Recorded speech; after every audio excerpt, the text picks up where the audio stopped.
For further analysis, we're joined by Ambassador William Courtney, adjunct senior fellow at former U.S. ambassador live from U.S. Vermont state. So thank you so much for being with us, Ambassador. Now, what message is President Donald Trump sending with his latest warning to Iran? Well, President Trump has reacted strongly in the past when Iran attacks U.S. forces in the Persian Gulf or the wider region.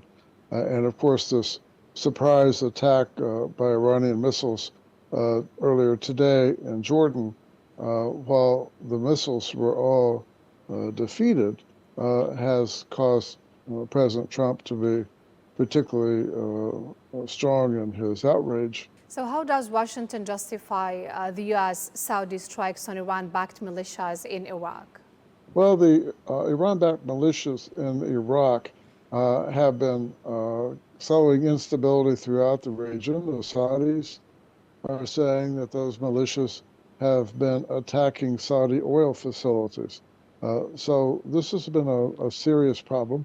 It is one of the proxies that Iran uses to wage war against other Gulf Arab states and the United States. So Iran has accused the United States of violating international law. Now, how is Washington responding to those claims?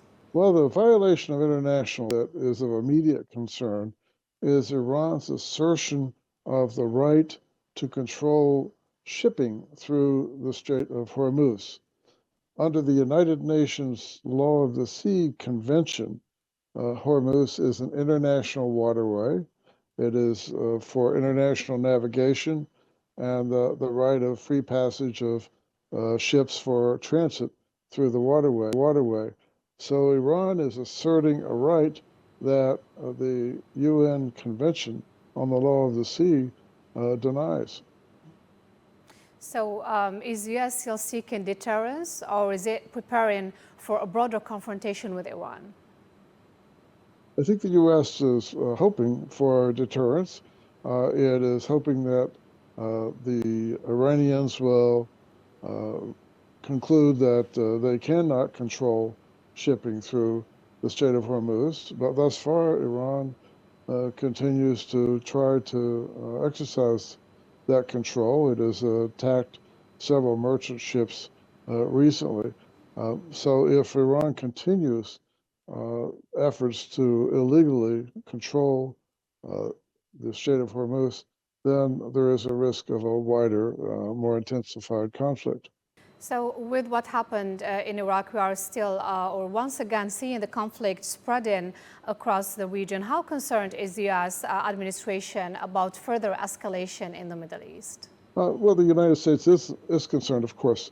The Iranian-backed forces in Lebanon, the Hezbollah, Iranian-backed Houthis in the Arab Peninsula, and the Iranian-backed militias in Iraq. Those are all sources of significant instability in the Middle East.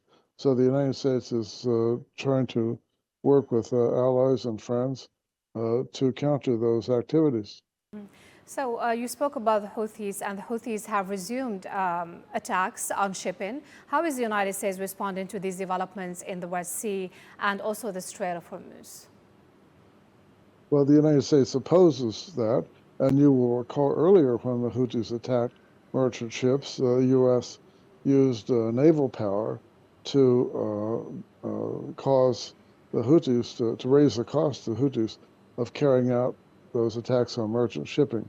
If that becomes a more serious problem, it's possible that the United States will continue to take action against the Houthis. So the Iraqi Prime Minister Ali al-Zaidi has, or maybe the government of Iraq has condemned the attack that was conducted jointly by the United States and Saudi Arabia. What is the U.S. response to that? Well, those Iranian-backed militias in Iraq have been sources of instability, and as I mentioned, the Saudis are saying that those militias have been attacking Saudi oil facilities.